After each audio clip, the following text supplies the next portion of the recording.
ಆ, ಕಳೆದ ಲಾಸ್ಟ್ ವಿಡಿಯೋದಲ್ಲಿ ಕಂಟ್ರೋಲ್ ಮೆಷರ್ ಅಥವಾ ನಿಯಂತ್ರಣ ಕ್ರಮಗಳು ಎಂಬ ವಿಷಯದಲ್ಲಿ ನಾನು ಸ್ಟಾಪ್ ಮಾಡಿದೆ.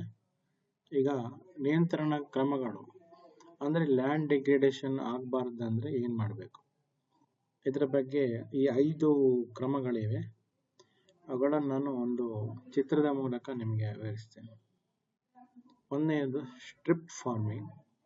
ಸ್ಟ್ರಿಪ್ ಫಾರ್ಮಿಂಗ್ ನೀವು ಕೆಲ ಪ್ರದೇಶದಲ್ಲಿ ನೋಡಿದ್ದೀರಾ. ಈ ತರ ಒಂದು ಸ್ಟ್ರಿಪ್ ತರ ಮಾಡಿ, ಇದು ಕರ್ನಾಟಕದ ಕೆಲ ಪ್ರದೇಶಗಳಲ್ಲಿ ನೀವು ನೋಡಿದ್ದೀರಿ. ಈ ತರ ಮಾಡಿದ್ರೆ ಏನಾಗುತ್ತೆ ಅಂದ್ರೆ ಒಂದು ಲ್ಯಾಂಡ್ ಡಿಗ್ರೇಡೇಷನ್ ತಡಿಲಿಕ್ಕೆ ಸಾಧ್ಯ ಆಗುತ್ತೆ. ನೆಕ್ಸ್ಟ್ ಇರುವಂತದ್ದು ರಿಡ್ಜ್ ಅಂಡ್ ಫರೋ, ಅಂದ್ರೆ ಒಂದು ಉಬ್ಬು ಮತ್ತೆ ಒಂದು ತಗ್ಗು, ಒಂದು ಏರು ತಗ್ಗುಗಳನ್ನು ಮಾಡಿಕೊಂಡು ಕೃಷಿ ಆ ತರ ಮಾಡಿಕೊಂಡು ಕೃಷಿ ಮಾಡುವಂಥದ್ದು ರಿಡ್ಜ್ ಅಂಡ್ ಫರೋ ಫಾರ್ಮೇಶನ್ ಅಂತ ಹೇಳಿ. ಇನ್ನು ಮೂರನೇದು ಇರುವಂಥದ್ದು, ಐದನೇದು ಇರುವಂಥದ್ದು ಕೌಂಟರ್ ಫಾರ್ಮಿಂಗ್. ಇದು ಗುಡ್ಡಗಾಡು ಪ್ರದೇಶದಲ್ಲಿ ಈ ತರ ಮಾಡ್ತಾರೆ. ಅಂದ್ರೆ ಇದು ನೀರನ್ನು ಉಳಿಸಿಕೊಳ್ಳಿಕ್ಕೆ ಇಂತಹ ಕ್ರಮಗಳಿಗೆ ಮಾಡುವಂಥದ್ದು. ಮತ್ತೆ ಇರುವಂಥದ್ದು ಅಣೆಕಟ್ಟುಗಳ ನಿರ್ಮಾಣ ಮಾಡಿಕೊಂಡು ಲ್ಯಾಂಡ್ ಡಿಗ್ರೇಡೇಷನ್ ಅನ್ನು ತಪ್ಪಿಸಬಹುದು. ಇದು ಲ್ಯಾಂಡ್ ಡಿಗ್ರೇಡೇಷನ್ ಅಂದ್ರೆ ಭೂಮಿಯ ಫಲವತ್ತತೆ ನಾಶ ಆಗದಾಗೆ ಏನ್ ಮಾಡಬೇಕು ಇದು. ಈಗ ನಾನು ಈಗ ಹೇಳಿದಂತೆ ಲ್ಯಾಂಡ್ ರಿಸೋರ್ಸ್ ಬಗ್ಗೆ ಹೇಳ್ತೇನೆ ಅಂತ ಹೇಳಿದ್ದೇನೆ. ನೆಕ್ಸ್ಟ್ ಟಾಪಿಕ್ ಇರುವಂತಹದ್ದು ಡೆಸರ್ಟಿಫಿಕೇಶನ್ ಅಂದ್ರೆ ಮರುಭೂಮೀಕರಣ. ಮರುಭೂಮೀಕರಣ ಏನಂದ್ರೆ ಒಂದು ಭೂಮಿ ಶುಷ್ಕವಾಗಿದ್ದು ಇನ್ನೂ ಒಣಭೂಮಿ ಇನ್ನು ಶುಷ್ಕವಾಗ್ತಾ ಹೋಗಿ, ಅಂದ್ರೆ ಅದರ ನೀರಿನ ಅಂಶಗಳನ್ನು ಕಳೆದುಕೊಳ್ಳುತ್ತಾ ಮತ್ತೆ ಅಲ್ಲಿ ಸಸ್ಯವರ್ಗ ಮತ್ತು ಸಸ್ಯ ಮತ್ತೆ ಪ್ರಾಣಿಗಳು ಅಲ್ಲಿ ವಾಸ ಮಾಡ್ಲಿಕ್ಕೆ ಅವಕಾಶ, ಅಂದ್ರೆ ಅದು ಸಸ್ಯಗಳು ಸಾಯುತ್ತೆ, ಪ್ರಾಣಿಗಳು ಸಾಯುತ್ತೆ. ಅಲ್ಲಿ ಪ್ರಾಣಿಗಳು ಉಳಿಲಿಕ್ಕೆ ಸಾಧ್ಯವಿಲ್ಲ. ಅಂತ ಒಂದು ಪ್ರದೇಶ ಉತ್ಪನ್ನವಾಗುತ್ತಾ ಹೋದ್ರೆ ಅದು ಮರುಭೂಮೀಕರಣ ಅಂತ ಹೇಳ್ತೇವೆ. ನೀರು ಕಳೆದುಕೊಳ್ಳುತ್ತಾ ಹೆಚ್ಚು ಶುಷ್ಕ ಆಗ್ತಾ ಹೋಗಿ ಅಲ್ಲಿ ನೀರು ಇಲ್ಲ, ಸಸ್ಯಗಳು ಇಲ್ಲ, ವನ್ಯಜೀವಿಗಳು ಯಾವ ಪ್ರಾಣಿಗಳು ಬದುಕಲಿಕ್ಕೆ ಅಸಾಧ್ಯವಾದಂತ ಒಂದು ಪ್ರದೇಶ ನಿರ್ಮಾಣವಾದ್ರೆ ಅದನ್ನು ಮರುಭೂಮೀಕರಣ ಅಂತ ಹೇಳ್ತೇವೆ. ಅದಕ್ಕೆ ಏನ್ ಕಾರಣ? ಅದೇ ಓವರ್ ಗ್ರೇಸಿಂಗ್ ಅಂದ್ರೆ ಒಂದು ಮೇಯಿಸುವಿಕೆ ಅತಿಯಾದ್ರೆ ಇದು ಡೆಸರ್ಟಿಫಿಕೇಶನ್ ಅಥವಾ ಮರುಭೂಮೀಕರಣಕ್ಕೆ ಕಾರಣ ಆಗುತ್ತೆ. ನಂತರ ಬರುವಂತದ್ದು ಅರಣ್ಯ ನಾಶ. ಮತ್ತೆ ಬರುವಂತದ್ದು ಫಾರ್ಮಿಂಗ್ ಪ್ರಾಕ್ಟೀಸ್ ಅಂದ್ರೆ ಕೃಷಿ ವಿಧಾನಗಳು ಇರುತ್ತೆ. Urbanisation, climate change. ಈಗ ಓವರ್ ಗ್ರೇಸಿಂಗ್, ಡಿಫಾರೆಸ್ಟೇಷನ್ ಯಾಕೆ ಡೆಸರ್ಟಿಫಿಕೇಶನ್ಗೆ ಕಾರಣ ಆಗುತ್ತೆ ಅಂತ ನಾನು ನಿಮಗೆ ಹೇಳಿದ್ದೇನೆ. ಯಾಕಂದ್ರೆ ಹಸಿರು ಕವಚ ಹೋದಾಗೆ ಅಲ್ಲಿ ನೀರು ನಿಲ್ಲುವಂಥದ್ದು ಕಡಿಮೆ ಆಗುತ್ತೆ. ಎಲ್ಲಿ ನೀರು ಕಡಿಮೆ ಆಗುತ್ತಾ ಹೋಗುತ್ತೆ ಅಲ್ಲಿ ಪ್ರಾಣಿಗಳು ಇರ್ಲಿಕ್ಕಾಗಲ್ಲ, ಸಸ್ಯಗಳು ಇರ್ಲಿಕ್ಕಾಗಲ್ಲ. ಅದು ಕೊನೆಗೆ ಮರುಭೂಮಿಯಾಗಿ ಹೋಗುತ್ತೆ. ಮತ್ತೆ ಫಾರ್ಮಿಂಗ್ ಪ್ರಾಕ್ಟೀಸ್, ಈ ಲ್ಯಾಂಡ್ ಡಿಗ್ರೇಡೇಷನ್ ಜಾಸ್ತಿ ಆಗ್ತಾ ಹೋದಾಗೆ ಏನಾಗುತ್ತೆ ಅಂದ್ರೆ ಅದು ಮರುಭೂಮಿಯಾಗಿ ಅಂದ್ರೆ ಪರಿವರ್ತನೆಯಾಗಿ ಹೋಗುತ್ತೆ. ಮತ್ತೆ ಇರುವಂತದ್ದು ಅರ್ಬನೈಸೇಷನ್ ಗೊತ್ತಿದೆ ನಿಮ್ಗೆ. ನಗರೀಕರಣ ಜಾಸ್ತಿ ಆದ ಹಾಗೆ ಏನಾಗುತ್ತೆ, ಹಸಿರು ಕವಚ ಕಡಿಮೆ ಆಗುತ್ತಾ ಹೋಗುತ್ತೆ. ಹಸಿರು ಕವಚ ಕಡಿಮೆ ಆದ ಹಾಗೆ ಎಲ್ಲಿ ಹಸಿರು ಕವಚ ಕಡಿಮೆ ಆಗುತ್ತೋ ಅಲ್ಲಿ ನೀರಿಲ್ಲ ಅಂದ್ರೆ ಮರುಭೂಮಿ ಸೃಷ್ಟಿ ಆಗುತ್ತೆ ಅಷ್ಟೇ. ಎಲ್ಲಿ ಹಸಿರು ಕವಚ ಇಲ್ವೋ ಅಲ್ಲಿ ನೀರಿಲ್ಲ ಅಂದ್ರೆ ಮರುಭೂಮಿ ಸೃಷ್ಟಿ ಆಗುತ್ತೆ. ಕಾಲಾಂತರದಲ್ಲಿ ಎಷ್ಟು ವರ್ಷಗಳ ನಂತರ ಅದು ನಿಧಾನವಾಗಿ ಮರುಭೂಮಿ ಆಗುತ್ತಾ ಹೋಗುತ್ತೆ. ಮತ್ತೆ ಕ್ಲೈಮೇಟ್ ಚೇಂಜ್ ಯಾಕೆ? ಈಗ ಕೆಲ ಪ್ರದೇಶದಲ್ಲಿ ತುಂಬಾ ಮಳೆ ಬೀಳುವ ಪ್ರದೇಶ ಇರುತ್ತೆ. ಅದೇನಾಗುತ್ತೆ, ಬೇರೆ ಕಾರಣದಿಂದಾಗಿ ಮಳೆ ಬೀಳುವ ಪ್ರಮಾಣ ಕಡಿಮೆ ಆದ್ರೆ, ಒಂದು ಪ್ರದೇಶದಲ್ಲಿ ಮಳೆ ಬೀಳುವ ಪ್ರಮಾಣ ಕಡಿಮೆ ಆದ್ರೆ ಅಲ್ಲಿ ಜಾಸ್ತಿ ಉಷ್ಣತೆ ವಾತಾವರಣ ಸೃಷ್ಟಿ ಆಗ್ತಾ ಹೋದ್ರೆ ಅದು ಮರುಭೂಮಿಯಾಗಿ ಪರಿವರ್ತನೆ ಆಗೋ ಸಾಧ್ಯತೆ ಜಾಸ್ತಿ ಇರುತ್ತೆ. ಈಗ ಯಾವುದೇ ಪ್ರದೇಶ ಇರಲಿ, ಅಲ್ಲಿ ಮಳೆ ಕಡಿಮೆ ಆಗ್ತಾ ಹೋಗುತ್ತೆ. ಮತ್ತೆ ಸೂರ್ಯನ ಶಾಖ ಉಷ್ಣತೆ ಜಾಸ್ತಿ ಹೋದಾಗೆ ಆ ಪ್ರದೇಶ ಏನಾಗುತ್ತೆ, ಮರುಭೂಮಿಯಾಗಿ ಪರಿವರ್ತನೆ ಹೊಂದುತ್ತೆ.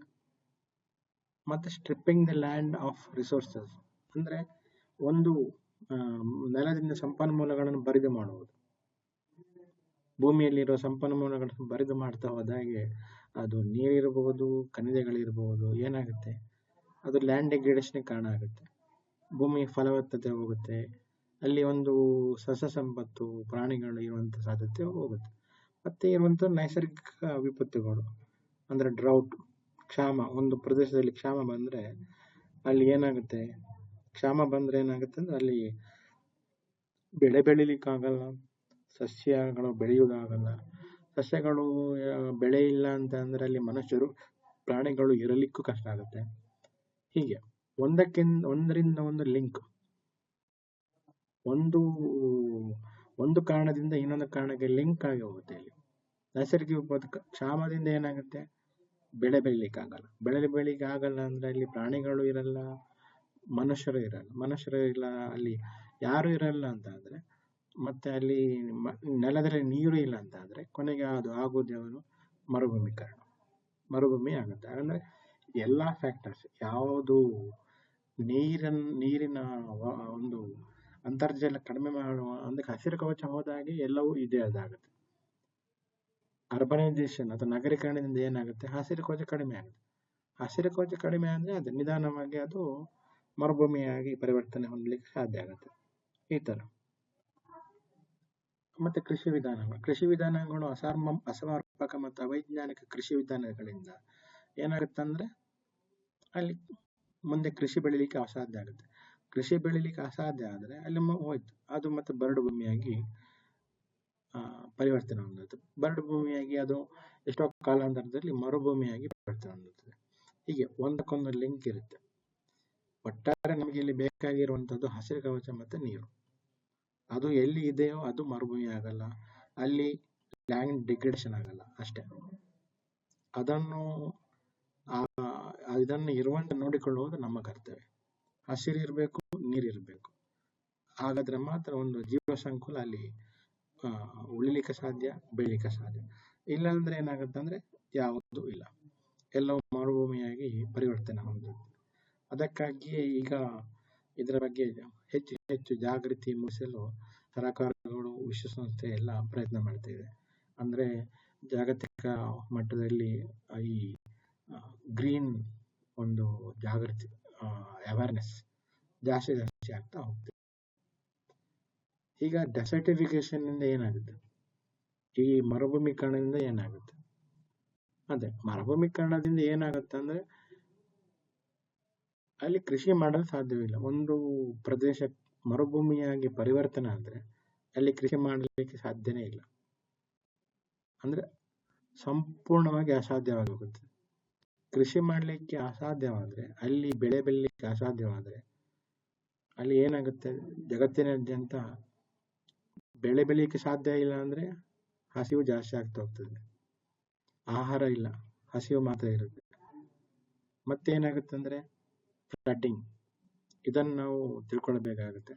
ಕೆಲವರು ಹೇಳ್ತಿದ್ರು ತಮಿಳುನಾಡಲ್ಲಿ ಸುನಾಮಿ ಬಂದಾಗ ಈ ಮ್ಯಾಂಗ್ರೋವ್ ಅಂತ ಒಂದು ಈ ಕಾಡುಗಳು ಅಲ್ಲಿ ಇದ್ದಿದ್ರೆ ಏನಾಗ್ತಿತ್ತಂದ್ರೆ ಚೆನ್ನೈಯ ಒಂದು ಸುನಾಮಿಯ ಪರಿಣಾಮ ಕಡಿಮೆ ಆಗುತ್ತೆ. ಯಾಕಂದ್ರೆ ಅದು ಪ್ರವಾಹವನ್ನು ತಡೆಯುತ್ತೆ. ದೊಡ್ಡ ದೊಡ್ಡ ಮರಗಳು ಏನಿರುತ್ತೆ ಅದು ಪ್ರವಾಹವನ್ನು ತಡೆಯುತ್ತೆ. ಆದ್ರಿಂದ ಇದು ಹಸಿರು ಇದ್ದಷ್ಟು ಒಳ್ಳೆಯದು ಅಷ್ಟೇ. ಡೆಸರ್ಟಿಫಿಕೇಶನ್ ಅಲ್ಲಿ ಹಸಿರು ಇಲ್ಲ ಅಂತ ಅಂದ್ರೆ ಇಲ್ಲ, ಅಲ್ಲಿ ಮುಗಿಯಿತು. ಅಂದ್ರೆ ಆ ಪ್ರವಾಹದ ಪರಿಣಾಮ ಜಾಸ್ತಿ ಆಗುತ್ತೆ.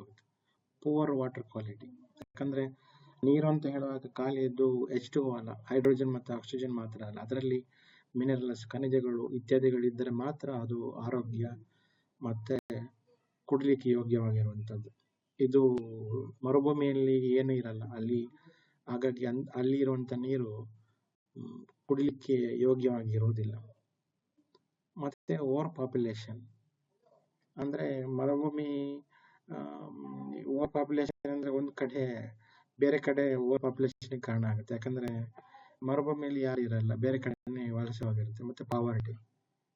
ಹೌದು, ಪಾವರ್ಟಿ ಯಾಕೆ ಆಗುತ್ತೆ ಅಂದ್ರೆ ಬೆಳೆ ಇಲ್ಲ, ಮನುಷ್ಯರಿಗೆ ಈ ಬೆಳೆ ಇಲ್ಲ, ಏನು ಇನ್ಕಮ್ ಇಲ್ಲ.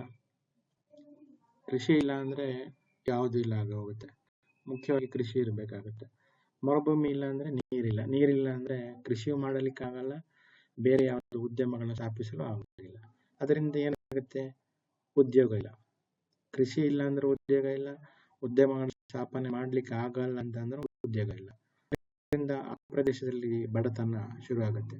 ಉದ್ಯೋಗ ಇಲ್ಲ ಅಂದ್ರೆ ಬಡತನ ಶುರು ಆಗುತ್ತೆ. ಹೀಗೆ ಒಂದರಿಂದ ಒಂದು ಲಿಂಕ್ ಆಗುತ್ತಾ ಹೋಗುತ್ತೆ, ಒಂದರಿಂದ ಒಂದು ಲಿಂಕ್ ಆಗುತ್ತಾ ಹೋದ್ರಿಂದ ಈ ತರ ಎಲ್ಲ ಪರಿಣಾಮ ಬೀಳುತ್ತೆ. ಹಾಗಾದ್ರೆ ನಾವು ಇದನ್ನು ತಡಿಲಿಕ್ಕೆ ಏನ್ ಮಾಡ್ಬೇಕು? Land and water management, sustainable land use ಅಂದ್ರೆ ಭೂಮಿಯನ್ನು ಒಂದು ಸುಸ್ಥಿರ ರೀತಿಯಲ್ಲಿ ನಾವು ಬಳಸಿಕೊಳ್ತಾ ಹೋಗ್ಬೇಕು. ನೀರು ಮತ್ತು ನೆಲವನ್ನು ಅದರ ನಿರ್ವಹಣೆಯನ್ನು ಉತ್ತಮಗೊಳಿಸ್ತಾ ಹೋಗಬೇಕು.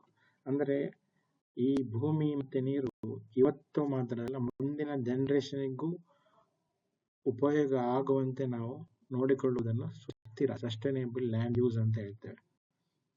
ನೆಲ ಮತ್ತು ನೀರಿನ ನಿರ್ವಹಣೆ, ಭೂಮಿಯ ಸುಸ್ಥಿರ ಬಳಕೆ ಈ ಜನರೇಷನ್ ಮಾತ್ರ ಅಲ್ಲ, ಮುಂದಿನ ಜನರೇಷನ್ ಕೂಡ ಇದರ ಒಂದು ಲಾಭವನ್ನು ಪಡಿಬೇಕು. ನೀರು ಮತ್ತು ನೆಲದ ಅದಕ್ಕೆ ಸುಸ್ಥಿರ ಭೂಮಿಯ ಸುಸ್ಥಿರ ಭೂಮಿ ಸುಸ್ಥಿರ ಬಳಕೆ ಅಂತ ನಾವು ಹೇಳ್ತೇವೆ. ಮುಖ್ಯ ಮತ್ತೆ ನಾನು ಈಗಾಗಲೇ ಹೇಳಿದ್ದೇನೆ, ಸಸ್ಯ ಸಂಪತ್ತಿನ ರಕ್ಷಣೆ. ಗ್ರೀನ್ ಕವರ್ ಇಲ್ಲ ಅಂದ್ರೆ ವೆಜಿಟೇಟಿವ್ ಕವರ್ ಅಂದ್ರೆ ವೆಜಿಟೇಷನ್ ಅಂದ್ರೆ ಇದು ಮರಗಿಡಗಳು. ಸಸ್ಯ ಸಂಪತ್ತಿ ಇಲ್ಲ ಅಂದ್ರೆ ಅಲ್ಲಿ ಡೆಸರ್ಟಿಫಿಕೇಶನ್ ಆಗಿಯೇ ಆಗುತ್ತೆ. ನಾನು ಇದ್ರ ಬಗ್ಗೆ ಈಗಾಗಲೇ ಹೇಳಿದ್ದೇನೆ. ಮತ್ತೆ ಕೃಷಿ ಮತ್ತು ಉದ್ಯಮಗಳಿಗೆ ಪರ್ಯಾಯ ತಂತ್ರಜ್ಞಾನಗಳ ಬಳಕೆ. ಈಗಿರುವ ಏನು ತಂತ್ರಜ್ಞಾನ ಅಥವಾ ನಾವು ಕೃಷಿ ವಿಧಾನಗಳಿರುತ್ತೆ, ಅದರಿಂದ ಇದು ಡೆಸರ್ಟಿಫಿಕೇಶನ್ ಜಾಸ್ತಿ ಆಗುತ್ತಾ ಹೋಗುತ್ತೆ. ಯಾಕಂದ್ರೆ ಲ್ಯಾಂಡ್ ಡಿಗ್ರೇಡೇಷನ್ ಆಗುತ್ತೆ. ನಾವು ತಿಳ್ಕೊಳ್ಬೇಕಾದ್ರೆ ಏನಂದ್ರೆ ಡೆಸರ್ಟಿಫಿಕೇಶನ್ ಕೂಡ ಒಂದು ಲ್ಯಾಂಡ್ ಡಿಗ್ರೇಡೇಷನ್. ಹಾಗೆ ಮತ್ತೆ ಬರಡು ಭೂಮಿಯಿಂದ ಆಚೆ ಏನಂದ್ರೆ ಆರ್ಥಿಕ ಅವಕಾಶಗಳಂದ್ರೆ ಉದ್ಯೋಗಗಳು ಇತ್ಯಾದಿ ಉದ್ಯಮಗಳನ್ನು ಸ್ಥಾಪಿಸುವಂತೆ. ಬರಡು ಭೂಮಿಯಿಂದ ಆಚೆ ಉದ್ಯೋಗಗಳನ್ನು ಸ್ಥಾಪಿಸಲಿಕ್ಕೆ ನಾವು ಅವಕಾಶ ಮಾಡಿಕೊಡ್ತಾ ಹೋಗ್ಬೇಕು. ಹಿರಿದಾದ ಹಸಿರುಗೋಡೆ ಅಂದ್ರೆ ಹೆಚ್ಚು ಕಾಡುಗಳನ್ನು ಬೆಳೆಸ್ತಾ ಹೋಗ್ಬೇಕು. ಇದೆ ಗ್ರೇಟ್ ಗ್ರೀನ್ ವಾಲ್ ಅಂದ್ರೆ ಹೆಚ್ಚು ನಾವು ಕಾಡುಗಳನ್ನು ಬೆಳೆಸ್ತಾ ಹೋಗಬೇಕು. ಇದರ ಬಗ್ಗೆ ನಮ್ಮ ಜಗತ್ತಿನಾದ್ಯಂತ ಎಲ್ಲ ದೇಶಗಳು ಪ್ರಯತ್ನಗಳನ್ನು ಮಾಡ್ತಿವೆ. ಹಾಗಾಗಿ ಇದನ್ನು ನಾವು ಡೆಸರ್ಟಿಫಿಕೇಶನ್ ಅಂದ್ರೆ ಒಂದು ಮರುಭೂಮೀಕರಣದಿಂದ ಪಾರಾಗಲು, ಅದು ಆಗದಂತೆ ನೋಡಿಕೊಳ್ಳಲು ಸಾಧ್ಯ ಅಂತ ಹೇಳಿ